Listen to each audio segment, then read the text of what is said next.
अस्सलाम वालेकुम my YouTube family, कैसे हैं आप सब। उम्मीद है कि आप सब खैरियत से होंगे, अपने घरों में खुश होंगे। तो जी वेलकम बैक हो गया आपका अनदर वीडियो में। यार क्या आप लोग ब्यूटी सैलून कभी गए और जब वापस आए हो तो आपको पछतावा हुआ है कि आप क्यों गए हो।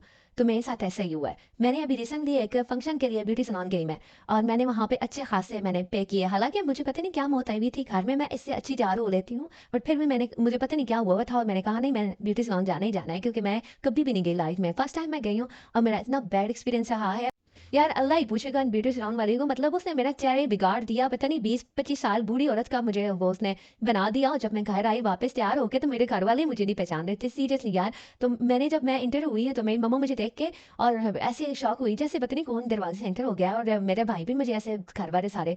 तो मैंने कहा यार शायद मैं बहुत प्यारी लग रही हूँ, इस वजह से सारे मुझे देखते जा रहे हैं।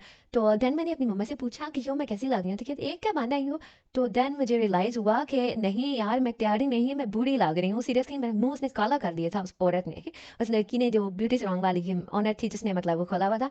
और देन मैं इतनी रोई वापस आके कि अब मैं क्या करूँ। और शादी में जाने के लिए उधर 15 से 20 मिनट रह गए थे और खाना वगैरह भी खुलने लगा था, और मेरा इतना महंगा ड्रेस था ना। मैंने कहा मैं अब क्या करूँ, मतलब कुछ मुझे समझ नहीं आ रही थी। देन मैंने खुद ही कुछ ना कुछ करके और फिर खुद को थोड़ा सा ठीक किया था और अपना कम्प्लेक्शन दोबारा उसी पे लेके आई थी। पर यार मैं कसम से पूरे इवेंट में मेरा मुंह ही बना रहा था, और मैं इतनी ज्यादा वो परेशान भी हुई थी कि मेरा इतना महंगा ड्रेस है और सारा वो मेरा सारी मेहनत जो है ना, इतनी अरसे की मैं जो बना रही थी, वो सारी ज़ाया चली गई। तो यार मैं तो ये ब्यूटी सैलून वालों से बड़ी वो हो गई हूँ। अब मैंने नहीं कभी भी जिंदगी में जाना इनके पास। पता नहीं भरोसा सा उठ गया ना। हालांकि वो जो ब्यूटी सैलून वाली थी ना, वो सही फेमस थी अपने हमारे मतलब एरिया की ना, और काफी लोगों से तैयार होते थे, काफी अच्छे मतलब हुए थे। तो मुझे लगा शायद मैं भी वैसे होंगी, पर मैं गलत थी। पता नहीं उसने क्या कर दिया था यार, क्या पता उसकी मिस्टेक ना हो।